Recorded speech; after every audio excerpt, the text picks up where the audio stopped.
Genesis chapter 41. Joseph interprets Pharaoh's dream. After 2 whole years, Pharaoh dreamed that he was standing by the Nile, and there came up out of the Nile 7 sleek and fat cows, and they grazed in the reed grass. Then 7 other cows, ugly and thin, came up out of the Nile after them, and stood by the other cows on the bank of the Nile. The ugly and thin cows ate up the 7 sleek and fat cows. And Pharaoh awoke. Then he fell asleep and dreamed a second time. 7 ears of grain, plump and good, were growing on one stalk. Then 7 ears, thin and blighted by the east wind, sprouted after them. The thin ears swallowed up the 7 plump and full ears. Pharaoh awoke, and it was a dream. In the morning his spirit was troubled, so he sent and called for all the magicians of Egypt and all its wise men. Pharaoh told them his dreams, but there was no one who could interpret them to Pharaoh. Then the chief cupbearers said to Pharaoh, "I remember my faults today. Once Pharaoh was angry with his servants and put me and the chief baker in custody in the house of the captain of the guard. We dreamed on the same night, he and I, each having a dream with its own meaning. A young Hebrew was there with us, a servant of the captain of the guard. When we told him, he interpreted our dreams to us, giving an interpretation to each according to his dream. As he interpreted to us, so it turned out. I was restored to my office, and the baker was hanged." Then Pharaoh sent for Joseph, and he was hurriedly brought out of the dungeon. When he had shaved himself and changed his clothes, he came in before Pharaoh. And Pharaoh said to Joseph, "I have had a dream, and there is no one who can interpret it. I have heard it said of you that when you hear a dream, you can interpret it." Joseph answered Pharaoh, "It is not I. God will give Pharaoh a favorable answer." Then Pharaoh said to Joseph, "In my dream I was standing on the banks of the Nile, and 7 cows, fat and sleek, came up out of the Nile and fed in the reed grass. Then 7 other cows came up after them, poor, very ugly, and thin. Never had I seen such ugly ones in all the land of Egypt. The thin and ugly cows ate up the first 7 fat cows. But when they had eaten them, no one would have known that they had done so, for they were still as ugly as before. Then I awoke. I fell asleep a second time, and I saw in my dream 7 ears of grain, full and good, growing on one stalk, and 7 ears, withered, thin, and blighted by the east wind, sprouting after them, and the thin ears swallowed up the 7 good ears. But when I told it to the magicians, there was no one who could explain it to me." Then Joseph said to Pharaoh, "Pharaoh's dreams are one and the same. God has revealed to Pharaoh what he is about to do. The 7 good cows are 7 ears, and the 7 good ears are 7 years. The dreams are one. The 7 lean and ugly cows that came up after them are 7 years, as are the 7 empty ears blasted by the east wind. They are 7 years of famine. It is as I told Pharaoh. God has shown to Pharaoh what he is about to do. There will come 7 years of great plenty throughout all the land of Egypt. After them there will arise 7 years of famine, and all the plenty will be forgotten in the land of Egypt. The famine will consume the land. The plenty will no longer be known in the land because of the famine that will follow, for it will be very grievous. And the doubling of Pharaoh's dream means that the thing is fixed by God, and God will shortly bring it about. Now therefore, let Pharaoh select a man who is discerning and wise, and set him over the land of Egypt. Let Pharaoh proceed to appoint overseers over the land, and take 1/5 of the produce of the land of Egypt during the 7 plenteous years. Let them gather all the food of these good years that are coming, and lay up grain under the authority of Pharaoh for food in the cities, and let them keep it. That food shall be a reserve for the land against the 7 years of famine that are to befall the land of Egypt, so that the land may not perish through the famine. Joseph's rise to power. The proposal pleased Pharaoh and all his servants. Pharaoh said to his servants, "Can we find anyone else like this, one in whom is the Spirit of God?" So Pharaoh said to Joseph, "Since God has shown you all this, there is no one so discerning and wise as you. You shall be over my house, and all my people shall order themselves as you command. Only with regard to the throne will I be greater than you." And Pharaoh said to Joseph, "See, I have set you over all the land of Egypt." Removing his signet ring from his hand, Pharaoh put it on Joseph's hand. He arrayed him in garments of fine linen, and put a gold chain around his neck. He had him ride in the chariot of his second in command, and they cried out in front of him, "Bow the knee!" Thus he set him over all the land of Egypt. Moreover, Pharaoh said to Joseph, "I am Pharaoh, and without your consent no one shall lift up hand or foot in all the land of Egypt." Pharaoh gave Joseph the name Zaphenath-Paneah, and he gave him Asenath, daughter of Potipharah, priest of On, as his wife. Thus Joseph gained authority over the land of Egypt. Joseph was 30 years old when he entered the service of Pharaoh, king of Egypt. And Joseph went out from the presence of Pharaoh and went through all the land of Egypt. During the 7 plenteous years, the earth produced abundantly. He gathered up all the food of the 7 years when there was plenty in the land of Egypt, and stored up food in the cities. He stored up in every city the food from the fields around it. So Joseph stored up grain in such abundance, like the sand of the sea, that he stopped measuring it. It was beyond measure. Before the years of famine came, Joseph had 2 sons, whom Asenath, daughter of Potipharah, priest of On, bore to her. Joseph named the firstborn Manasseh, for, he said, "God has made me forget all my hardship and all my father's house." The second he named Ephraim, for, "God has made me fruitful in the land of my misfortunes." The 7 years of plenty that prevailed in the land of Egypt came to an end, and the 7 years of famine began to come, just as Joseph had said. There was famine in every country, but throughout the land of Egypt there was bread. When all the land of Egypt was famished, the people cried to Pharaoh for bread. Pharaoh said to all the Egyptians, "Go to Joseph. What he says to you, do." And since the famine had spread over all the land, Joseph opened all the storehouses and sold to the Egyptians, for the famine was severe in the land of Egypt. Moreover, all the world came to Joseph in Egypt to buy grain, because the famine became severe throughout the world. Genesis chapter 42. Joseph's brothers go to Egypt. When Jacob learned that there was grain in Egypt, he said to his sons, "Why do you keep looking at one another?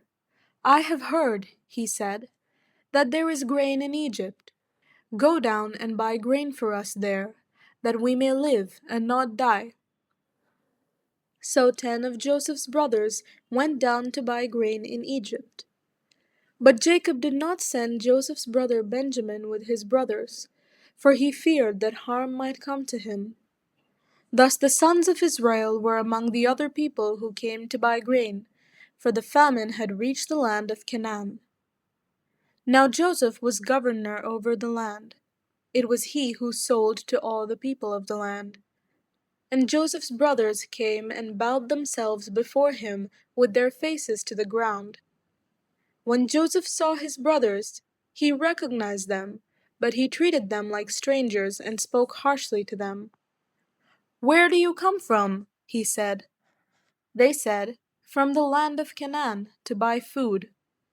Although Joseph had recognized his brothers, they did not recognize him.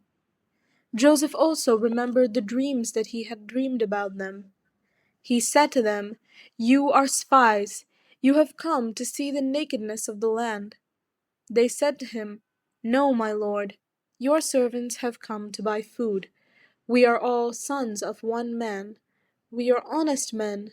Your servants have never been spies." But he said to them, "No, you have come to see the nakedness of the land." They said, "We, your servants, are 12 brothers, the sons of a certain man in the land of Canaan. The youngest, however, is now with our father, and one is no more." But Joseph said to them, "It is just as I have said to you. You are spies. Here is how you shall be tested. As Pharaoh lives, you shall not leave this place unless your youngest brother comes here. Let one of you go and bring your brother, while the rest of you remain in prison, in order that your words may be tested, whether there is truth in you, or else, as Pharaoh lives, surely you are spies." And he put them all together in prison for 3 days. On the third day Joseph said to them, "Do this, and you will live, for I fear God. If you are honest men, let one of your brothers stay here when you are imprisoned. The rest of you shall go and carry grain for the famine of your households, and bring your youngest brother to me. Thus your words will be verified, and you shall not die." And they agreed to do so. They said to one another, "Alas, we are paying the penalty for what we did to our brother. We saw his anguish when he pleaded with us, but we would not listen. That is why this anguish has come upon us." Then Reuben answered them, "Did I not tell you not to wrong the boy? But you would not listen. So now there comes a reckoning for his blood." They did not know that Joseph understood them, since he spoke with them through an interpreter. He turned away from them and wept. Then he returned and spoke to them. And he picked out Simeon and had him bound before their eyes. Joseph then gave orders to fill their bags with grain, to return every man's money to his sack, and to give them provisions for their journey. This was done for them. Joseph's brothers returned to Canaan. They loaded their donkeys with their grain, and departed. When one of them opened his sack to give his donkey fodder at the lodging place, he saw his money at the top of the sack. He said to his brothers, "My money has been put back. Here it is in my sack." At this they lost heart and turned trembling to one another, saying, "What is this that God has done to us?" When they came to their father Jacob in the land of Canaan, they told him all that had happened, saying, "The man, the lord of the land, spoke harshly to us, and charged us with spying on the land. But we said to him, 'We are honest men, we are not spies. We are 12 brothers, sons of our father. One is no more, and the youngest is now with our father in the land of Canaan.' Then the man, the lord of the land, said to us, 'By this I shall know that you are honest men. Leave one of your brothers with me, take grain for the famine of your households, and go your way. Bring your youngest brother to me, and I shall know that you are not spies, but honest men. Then I will release your brother to you, and you may trade in the land.' As they were emptying their sacks, there in each one's sack was his bag of money. When they and their father saw their bundles of money, they were dismayed. And their father Jacob said to them, 'I am the one you have bereaved of children. Joseph is no more, and Simeon is no more, and now you would take Benjamin. All this has happened to me.' Then Reuben said to his father, 'You may kill my 2 sons if I do not bring him back to you. Put him in my hands, and I will bring him back to you.' But he said, 'My son shall not go down with you, for his brother is dead, and he alone is left. If harm should come to him on the journey that you are to make, you would bring down my gray hairs with sorrow to Sheol. Genesis chapter 43. The brothers come again, bringing Benjamin. Now the famine was severe in the land, and when they had eaten up the grain that they had brought from Egypt, their father said to them, Go again, buy us a little more food. But Judah said to him, The man solemnly warned us, saying, You shall not see my face unless your brother is with you. If you will send our brother with us, we will go down and buy you food. But if you will not send him, we will not go down. For the man said to us, You shall not see my face unless your brother is with you. Israel said, Why did you treat me so badly as to tell the man that you had another brother? They replied, The man questioned us carefully about ourselves and our kindred, saying, Is your father still alive? Have you another brother? What we told him was an answer to these questions. Could we in any way know that he would say, Bring your brother down? Then Judah said to his father Israel, Send the boy with me, and let us be on our way, so that we may live and not die, you and we, and also our little ones. I myself will be surety for him. You can hold me accountable for him. If I do not bring him back to you and set him before you, then let me bear the blame forever. If we had not delayed, we would now have returned twice. Then their father Israel said to them, If it must be so, then do this.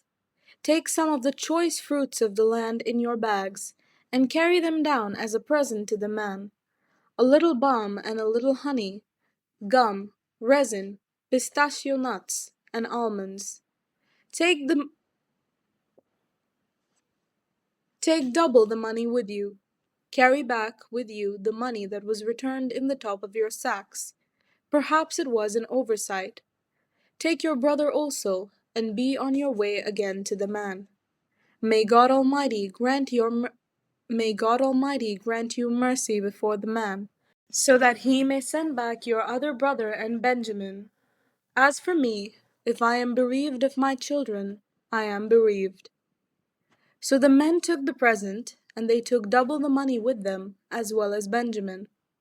Then they went on their way down to Egypt, and stood before Joseph. When Joseph saw Benjamin with them, he said to the steward of his house, Bring the men into the house, and slaughter an animal, and make ready, for the men are to dine with me at noon. The man did as Joseph said, and brought the men to Joseph's house. Now the men were afraid because they were brought to Joseph's house, and they said, It is because of the money replaced in our sacks the first time that we have been brought in, so that he may have an opportunity to fall upon us, to make slaves of us, and take our donkeys. So they went up to the steward of Joseph's house and spoke with him at the entrance of the house. They said, Oh, my lord, we came down the first time to buy food. And when we came to the lodging place, we opened our sacks, and there was each one's money in the top of his sack, our money in full weight. So we have brought it back with us. Moreover, we have brought down with us additional money to buy food. We do not know who put our money in our sacks. He replied, Rest assured, do not be afraid. Your God and the God of your father must have put treasure in your sacks for you. I received your money. Then he brought Simeon out to them. When the steward had brought the men into Joseph's house, and given them water, and they had washed their feet, and when he had given their donkeys fodder, they made the present ready for Joseph's coming at noon, for they had heard that they would dine there. When Joseph came home, they brought him the present that they had carried into the house, and bowed to the ground before him. He inquired about their welfare, and said, Is your father well, the old man of whom you spoke? Is he still alive? They said, Your servant our father is well. He is still alive. And they bowed their heads and did obeisance. Then he looked up and saw his brother Benjamin, his mother's son, and said, "Is this your youngest brother of whom you spoke to me? God be gracious to you, my son." With that, Joseph hurried out, because he was overcome with affection for his brother, and he was about to weep. So he went into a private room and wept there. Then he washed his face and came out, and controlling himself, he said, "Serve the meal." They served him by himself, and them by themselves, and the Egyptians who ate with him by themselves, because the Egyptians could not eat with the Hebrews, for that is an abomination to the Egyptians. When they were seated before him, the firstborn according to his birthright, and the youngest according to his youth, the men looked at one another in amazement. Portions were taken to them from Joseph's table, but Benjamin's portion was 5 times as much as any of theirs. So they drank and were merry with him. Genesis chapter 44. Joseph detains Benjamin. Then he commanded the steward of his house, "Fill the men's sacks with food, as much as they can carry, and put each man's money in the top of his sack. Put my cup, the silver cup, in the top of the sack of the youngest, with his money for the grain." And he did as Joseph told him. As soon as the morning was light, the men were sent away with their donkeys. When they had gone only a short distance from the city, Joseph said to his steward, "Go, follow after the men, and when you overtake them, say to them, 'Why have you returned evil for good? Why have you stolen my silver cup? Is it not from this that my lord drinks? Does he not indeed use it for divination? You have done wrong in doing this.'" When he overtook them, he repeated these words to them. They said to him, "Why does my lord speak such words as these? Far be it from your servants that they should do such a thing. Look, the money that we found at the top of our sacks, we brought back to you from the land of Canaan. Why then would we steal silver or gold from your lord's house? Should it be found with any one of your servants, let him die. Moreover, the rest of us will become my lord's slaves." He said, "Even so, in accordance with your words, let it be. He with whom it is found shall become my slave, but the rest of you shall go free." Then each one quickly lowered his sack to the ground, and each opened his sack. He searched, beginning with the eldest and ending with the youngest, and the cup was found in Benjamin's sack. At this they tore their clothes. Then each one loaded his donkey, and they returned to the city. Judah and his brothers came to Joseph's house while he was still there, and they fell to the ground before him. Joseph said to them, "What deed is this that you have done? Do you not know that one such as I can practice divination?" And Judah said, "What can we say to my lord? What can we speak? How can we clear ourselves? God has found out the guilt of your servants. Here we are then, my lord's slaves, both we and also the one in whose possession the cup has been found." But he said, "Far be it from me that I should do so. Only the one in whose possession the cup was found shall be my slave. But as for you, go up in peace to your father." Judah pleads for Benjamin's release. Then Judah stepped up to him and said, "O my lord, let your servant please speak a word in my lord's ears, and do not be angry with your servant, for you are like Pharaoh himself. My lord asked his servants, saying, 'Have you a father or a brother?' And we said to my lord, 'We have a father, an old man, and a young brother, the child of his old age. His brother is dead. He alone is left of his mother's children, and his father loves him.' Then you said to your servants, 'Bring him down to me, so that I may set my eyes on him.' We said to my lord, 'The boy cannot leave his father, for if he should leave his father would die.'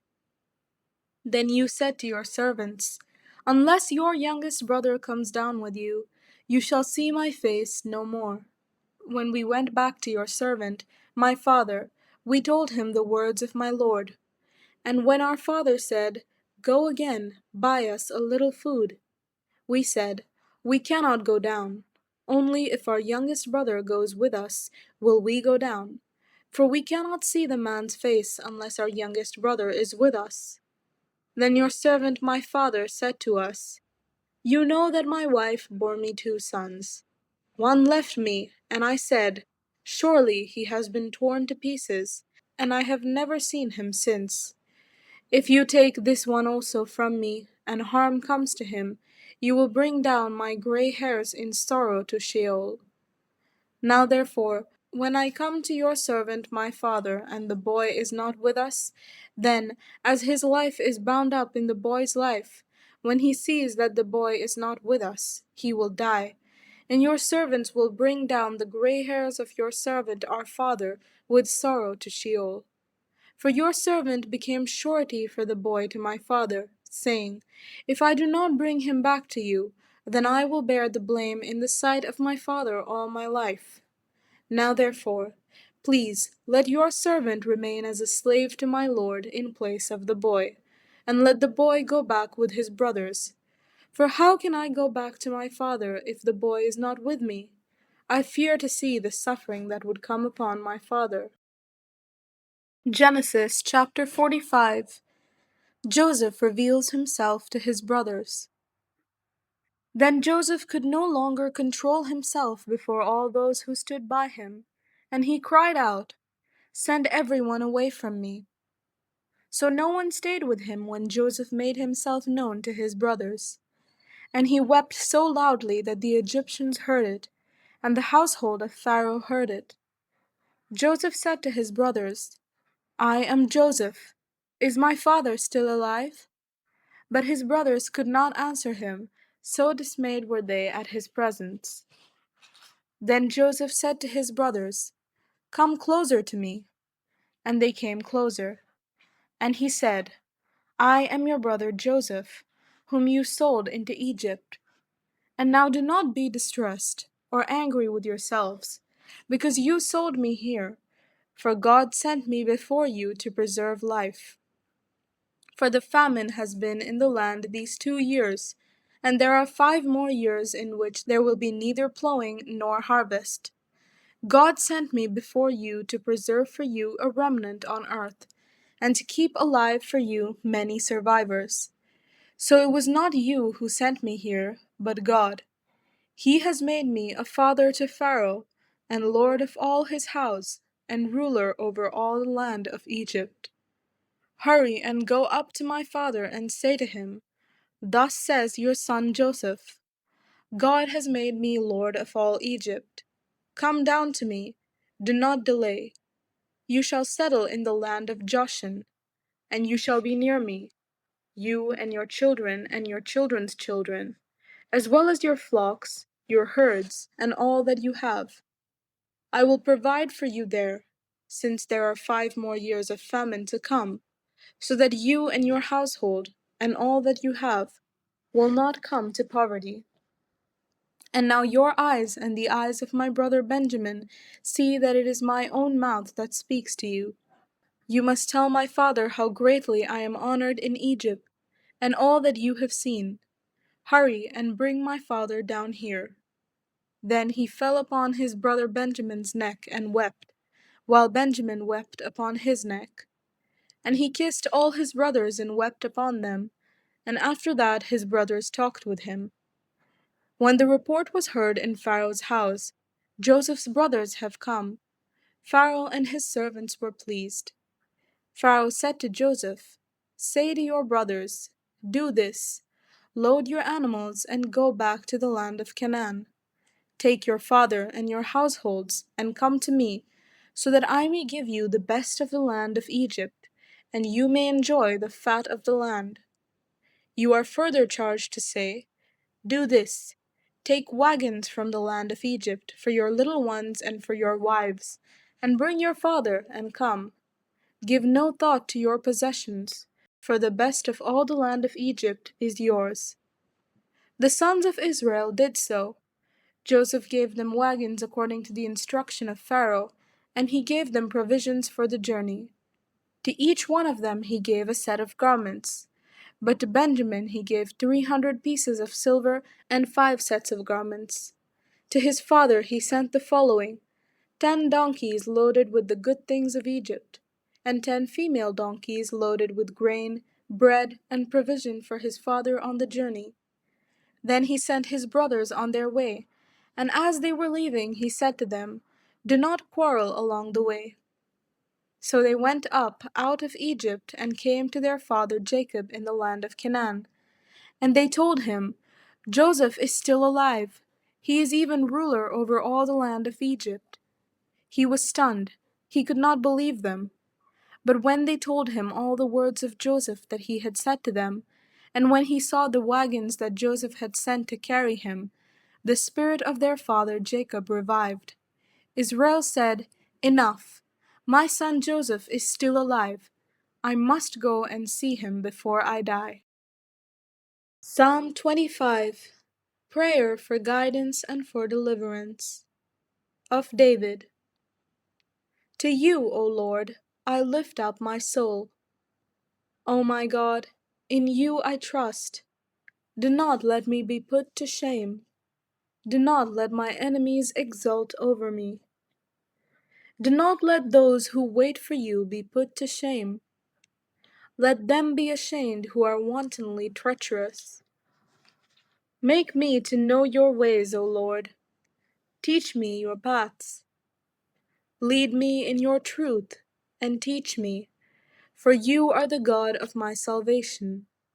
For you I wait all day long. Be mindful of your mercy, O Lord, and of your steadfast love, for they have been from of old. Do not remember the sins of my youth, or my transgressions. According to your steadfast love, remember me, for your goodness' sake, O Lord. Good and upright is the Lord, therefore he instructs sinners in the way. He leads the humble in what is right, and teaches the humble his way. All the paths of the Lord are steadfast love and faithfulness, for those who keep his covenant and his decrees. For your name's sake, O Lord, pardon my guilt, for it is great. Who are they that fear the Lord? He will teach them the way that they should choose. They will abide in prosperity, and their children shall possess the land. The friendship of the Lord is for those who fear him, and he makes his covenant known to them. My eyes are ever toward the Lord, for he will pluck my feet out of the net. Turn to me and be gracious to me, for I am lonely and afflicted. Relieve the troubles of my heart, and bring me out of my distress. Consider my affliction and my trouble, and forgive all my sins. Consider how many are my foes, and with what violent hatred they hate me. O guard my life, and deliver me. Do not let me be put to shame, for I take refuge in you. May integrity and uprightness preserve me, for I wait for you. Redeem Israel, O God, out of all its troubles. Psalm 26. Prayer for guidance and for deliverance. Of David. Vindicate me, O Lord, for I have walked in my integrity, and I have trusted in the Lord without wavering. Prove me, O Lord, and try me. Test my heart and mind. For your steadfast love is before my eyes, and I walk in faithfulness to you. I do not sit with the worthless, nor do I consort with hypocrites. I hate the company of evildoers, and will not sit with the wicked. I wash my hands in innocence, and go around your altar, O Lord, singing aloud a song of thanksgiving, and telling all your wondrous deeds. O Lord, I love the house in which you dwell, and the place where your glory abides. Do not sweep me away with sinners, nor my life with the bloodthirsty, those in whose hands are evil devices, and whose right hands are full of bribes. But as for me, I walk in my integrity. Redeem me, and be gracious to me. My foot stands on level ground. In the great congregation, I will bless the Lord. Psalm 27, Triumphant Song of Confidence, of David. The Lord is my light and my salvation. Whom shall I fear? The Lord is the stronghold of my life. Of whom shall I be afraid? When evildoers assail me to devour my flesh, my adversaries and foes, they shall stumble and fall. Though an army encamp against me, my heart shall not fear. Though war rise up against me, yet I will be confident. One thing I asked of the Lord, that will I seek after, to live in the house of the Lord all the days of my life, to behold the beauty of the Lord, and to inquire in his temple. For he will hide me in his shelter in the day of trouble. He will conceal me under the cover of his tent. He will set me high on a rock.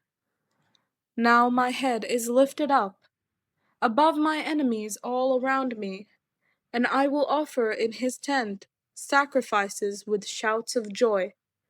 I will sing and make melody to the Lord. Hear, O Lord, when I cry aloud. Be gracious to me and answer me.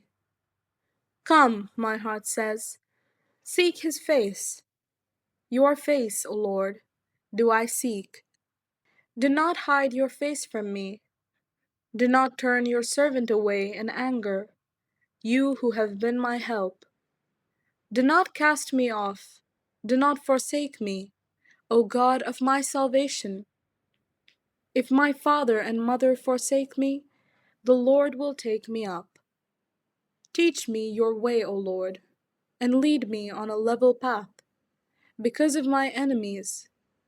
Do not give me up to the will of my adversaries, for false witnesses have risen against me, and they are breathing out violence. I believe that I shall see the goodness of the Lord in the land of the living. Wait for the Lord, be strong, and let your heart take courage. Wait for the Lord. Matthew chapter 17. The Transfiguration. 6 days later, Jesus took with him Peter and James and his brother John, and led them up a high mountain by themselves. And he was transfigured before them, and his face shone like the sun, and his clothes became dazzling white. Suddenly there appeared to them Moses and Elijah, talking with him. Then Peter said to Jesus, Lord, it is good for us to be here. If you wish, I will make 3 dwellings here, one for you, one for Moses, and one for Elijah. While he was still speaking, suddenly a bright cloud overshadowed them, and from the cloud a voice said, This is my Son, the Beloved. With him I am well pleased. Listen to him. When the disciples heard this, they fell to the ground and were overcome by fear. But Jesus came and touched them, saying, Get up, and do not be afraid. And when they looked up, they saw no one except Jesus himself alone. As they were coming down the mountain, Jesus ordered them, Tell no one about the vision until after the Son of Man has been raised from the dead. And the disciples asked him, Why then did the scribes say that Elijah must come first? He replied, Elijah is indeed coming and will restore all things. But I tell you that Elijah has already come, and they did not recognize him, but they did to him whatever they pleased. so also the Son of Man is about to suffer at their hands." Then the disciples understood that he was speaking to them about John the Baptist. Jesus cures a boy with a demon. When they came to the crowd, a man came to him, knelt before him, and said, "Lord, have mercy on my son, for he is an epileptic, and he suffers terribly, and he often falls into the fire and often into the water. And I brought him to your disciples, but they could not cure him." Jesus answered, "You faithless and perverse generation, how much longer must I be with you? How much longer must I put up with you? Bring him here to me." And Jesus rebuked the demon, and it came out of him, and the boy was cured instantly. Then the disciples came to Jesus privately and said, "Why could we not cast it out?" He said to them, "Because of your little faith. For truly I tell you, if you have faith the size of a mustard seed, you will say to this mountain, 'Move from here to there,' and it will move, and nothing will be impossible for you." Jesus again foretells his death and resurrection. As they were gathering in Galilee, Jesus said to them, "The Son of Man is going to be betrayed into human hands, and they will kill him, and on the third day he will be raised." And they were greatly distressed. Jesus and the temple tax. When they reached Capernaum, the collectors of the temple tax came to Peter and said, "Does your teacher not pay the temple tax?" He said, "Yes, he does." And when he came home, Jesus spoke of it first, asking, "What do you think, Simon? From whom do kings of the earth take toll or tribute? From their children or from others?" When Peter said, "From others," Jesus said to him, "Then the children are free. However, so that we do not give offense to them, go to the sea and cast a hook. Take the first fish that comes up, and when you open its mouth, you will find a coin. Take that and give it to them for you and me." Matthew chapter 18. True greatness. At that time the disciples came to Jesus and asked, "Who is the greatest in the kingdom of heaven?" He called a child, whom he put among them, and said, "Truly I tell you, unless you change and become like children, you will never enter the kingdom of heaven. Whoever becomes humble like this child is the greatest in the kingdom of heaven. Whoever welcomes one such child in my name welcomes me." Temptations to sin. If any of you put a stumbling block before one of these little ones who believe in me, it would be better for you if a great millstone were fastened around your neck and you were drowned in the depth of the sea. Woe to the world because of stumbling blocks! Occasions for stumbling are bound to come, but woe to the one by whom the stumbling block comes. If your hand or your foot causes you to stumble, cut it off and throw it away. It is better for you to enter life maimed or lame than to have 2 hands or 2 feet and to be thrown into the eternal fire. And if your eye causes you to stumble, tear it out and throw it away.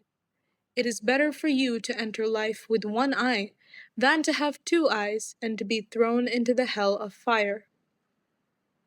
The parable of the lost sheep.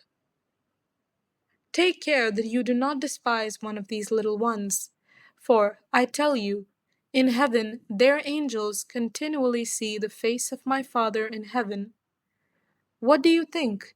If a shepherd has 100 sheep, and one of them has gone astray, does he not leave the 99 on the mountains and go in search of the one that went astray? And if he finds it, truly I tell you, he rejoices over it more than over the 99 that never went astray. So it is not the will of your Father in heaven that one of these little ones should be lost. Reproving another who sins. If another member of the church sins against you, go and point out the fault when the 2 of you are alone. If the member listens to you, you have regained that one. But if you are not listened to, take one or two others along with you, so that every word may be confirmed by the evidence of two or three witnesses. If the member refuses to listen to them, tell it to the church. And if the offender refuses to listen even to the church, let such a one be to you as a Gentile and a tax collector. Truly I tell you, whatever you bind on earth will be bound in heaven, and whatever you loose on earth will be loosed in heaven. Again, truly I tell you, if two of you agree on earth about anything you ask, it will be done for you by my Father in heaven. For where two or three are gathered in my name, I am there among them. Forgiveness. Then Peter came and said to him, Lord, if another member of the church sins against me, how often should I forgive? As many as 7 times? Jesus said to him, Not 7 times, but I tell you, 77 times. The parable of the unforgiving servant.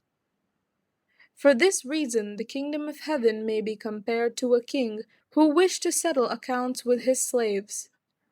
When he began the reckoning, one who owed him 10,000 talents was brought to him, and, as he could not pay, his lord ordered him to be sold, together with his wife and children and all his possessions, and payment to be made. So the slave fell on his knees before him, saying, Have patience with me, and I will pay you everything. And out of pity for him, the lord of that slave released him and forgave him the debt. But that same slave, as he went out, came upon one of his fellow slaves, who owed him 100 denarii, and seizing him by the throat, he said, Pay what you owe. Then his fellow slave fell down and pleaded with him, Have patience with me, and I will pay you. But he refused. Then he went and threw him into prison until he would pay the debt. When his fellow slaves saw what had happened, they were greatly distressed, and they went and reported to their lord all that had taken place. Then his lord summoned him and said to him, You wicked slave, I forgave you all that debt because you pleaded with me. Should you not have had mercy on your fellow slave, as I had mercy on you? And in anger his lord handed him over to be tortured until he would pay his entire debt. So my heavenly Father will also do to every one of you, if you do not forgive your brother or sister from your heart.